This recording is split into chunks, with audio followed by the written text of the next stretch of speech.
নমস্কার বন্ধুরা, চিত্রকর কিচেনে তোমাদের স্বাগত। আজকে তোমাদেরকে একটা নতুন রেসিপি করে দেখাবো। তো চলো, আমরা তো রান্নাঘরে ঢুকে গেছি। আমরা গ্যাসে কড়াইও চাপিয়ে দিচ্ছি, আর আমরা এদিকে রেডি করে নিয়েছি। এটা হচ্ছে পালং শাক। তো পালং শাকটাকে আমরা ধুয়ে কেটে নিয়েছি ছোটো ছোটো করে। তার সাথে নিয়ে নিয়েছি বেগুন, আর নিয়ে নিয়েছি আলু ছোটো ছোটো কেটে নিয়েছি, আর নিয়ে নিয়েছি কয়েকটা কলাইয়ের বড়ি, আর এদিকে নিয়ে নিয়েছি কয়েকটা কাঁচা লঙ্কা, আর ফোড়নে দেওয়ার জন্য নিয়েছি 5 ফোড়ন শুকনো লঙ্কা। তো চলো, আমরা গ্যাসে কড়াই চাপিয়ে দিয়েছি, কড়াইটা গরম হয়ে গেছে। এবার আমরা দিয়ে দেব সরিষার তেল। আমরা এটা সরিষার তেলেই রান্না করব। দিয়ে দিলাম আমরা সরিষার তেল। সরিষার তেলটা গরম হয়ে গেছে। এবার আমরা বড়িগুলো একটু ভেজে দেবো, লাল লাল করে একটু বড়িগুলো ভেজে নেব। বড়িগুলো কিন্তু একটু লাল লাল করেই ভেজে নিতে হবে।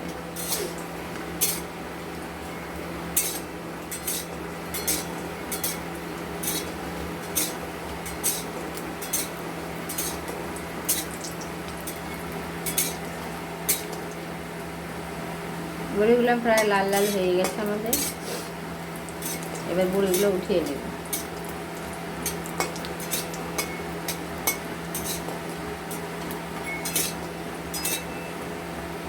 আমাদের বড়িগুলো ভাজা হয়ে গেছে। এবার ওগুলো উঠিয়ে নেব।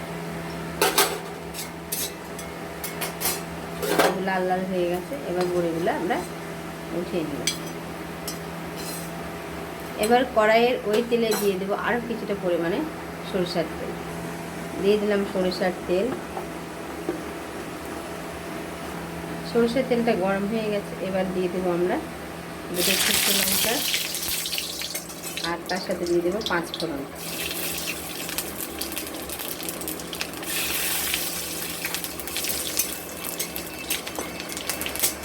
এবার দিয়ে দেবো আমরা কেটে রাখা আলু।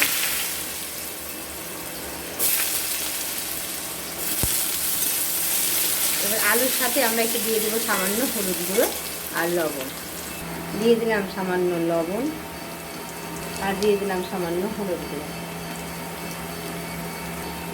দিয়ে আমরা এটাকে একটু ভালো মতো করে ভাজা ভাজা করে নেব, লাল লাল করে একটু ভেজে নেব।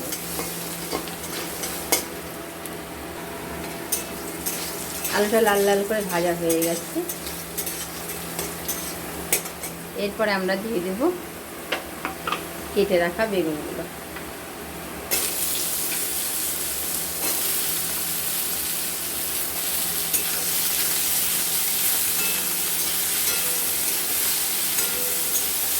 দিয়ে এটাকে আমরা সামান্য একটু নাড়াচাড়া করে নেব।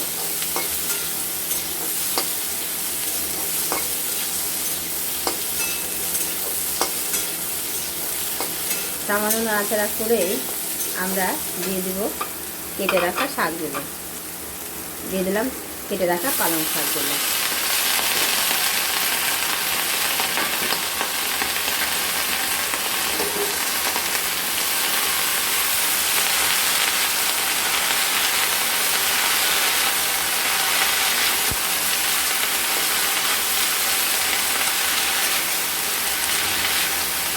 এবার এর সাথে দিয়ে দেবো আমরা স্বাদ মতো লবণ। দিয়ে দিলাম স্বাদ মতো লবণ, আর তার সাথে দিয়ে দিলাম কয়েকটা কাঁচা লঙ্কা চেরা। দিয়ে এটাকে ভালো মতো করে নাড়াচাড়া করব।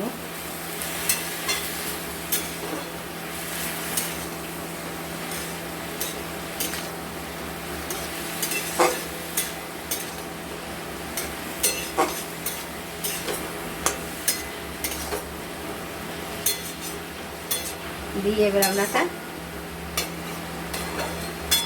ঢাকনা দিয়ে ঢেকে দেব।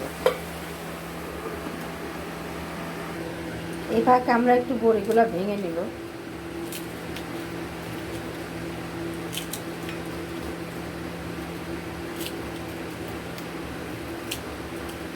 এবার ঢাকনা খুলে দেখব।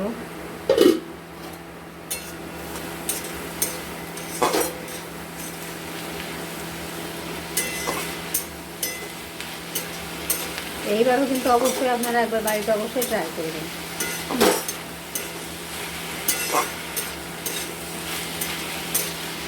সব সিদ্ধ হয়ে গেছে। এবার আমরা একটু বড়িগুলো দিয়ে দেবো। আর ডালগুলো সিদ্ধ হয়ে গেছে, সব সিদ্ধ হয়ে গেছে। এটা এই বড়িটা ভাঙা হয়, এটা একটু ভেঙে দিই।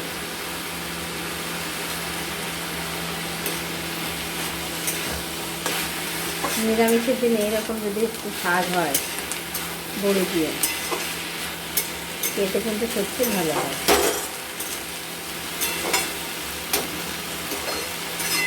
এবার আমরা একদম আঁচটা একদম কমিয়ে দেবো, দিয়ে ঢাকনা দিয়ে ঢেকে দেবো।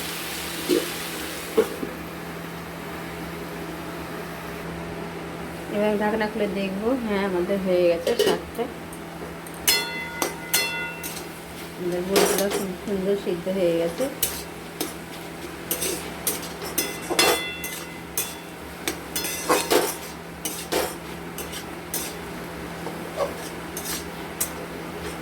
এবার একটু আমরা সামান্য চিনি ছিটিয়ে দেবো, যেহেতু একটু শাক হবে ঠাকুর বাড়ির স্টাইল, একটু মিষ্টি মিষ্টি ভাব, এই জন্য এবার একটু চিনি ছিটিয়ে দেবো। চলো একটু চিনি দিয়ে দিই। আমরা দিয়ে দিলাম সামান্য চিনি, আর ওপর থেকে দিয়ে দিলাম সামান্য সরষের তেল, কাঁচা সরষের তেল দিতেই হবে। এটা দিয়ে আমরা আঁচটা একদম, গ্যাসের আঁচটা একদম বাড়িয়ে দেবো। দিয়ে এটাকে নাড়াচাড়া করে নামিয়ে নেব। নামিয়ে নিলে রেডি আমাদের বড়ি দিয়ে পালং শাক। আমার ভিডিওটা যদি ইউটিউব থেকে দেখে থাকো আর ভিডিওটা ভালো লাগলে অবশ্যই একটা করে লাইক, শেয়ার ও সাবস্ক্রাইব করে দেবে। আর যদি ফেসবুক থেকে দেখে থাকো আর আমার ভিডিওটা যদি ভালো লেগে থাকে তাহলে অবশ্যই একটা করে লাইক, শেয়ার ও ফলো করে দেবে। তো আমরা এটাকে 2-3 মিনিট নাড়াচাড়া করে নেব।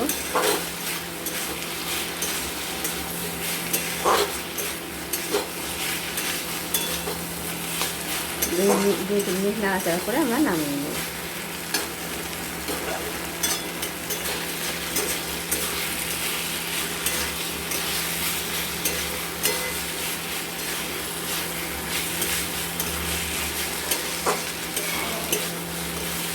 এবার এটাকে আমরা নামিয়ে নেব।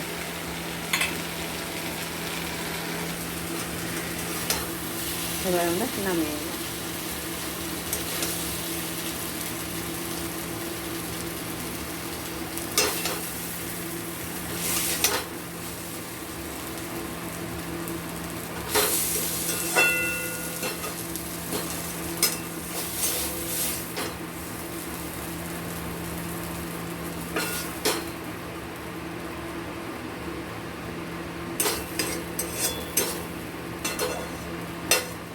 গরম গরম ভাতের সাথে খান, নিরামিষের দিনে আর কিছু লাগবে না। এটা দিয়েই ভাত আমাদের নিমেষেই শেষ হয়ে যাবে।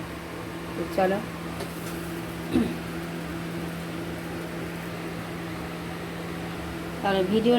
তাহলে আজকের মতো রাখছি। পরবর্তী ভিডিওতে তোমাদের সাথে গল্প করবো, আড্ডা দিব। তো ভালো থাকবা, সুস্থ থাকবা, টাটা। আর ভালো লাগলে ভিডিওটা অবশ্যই একটা করে লাইক করে দেবে।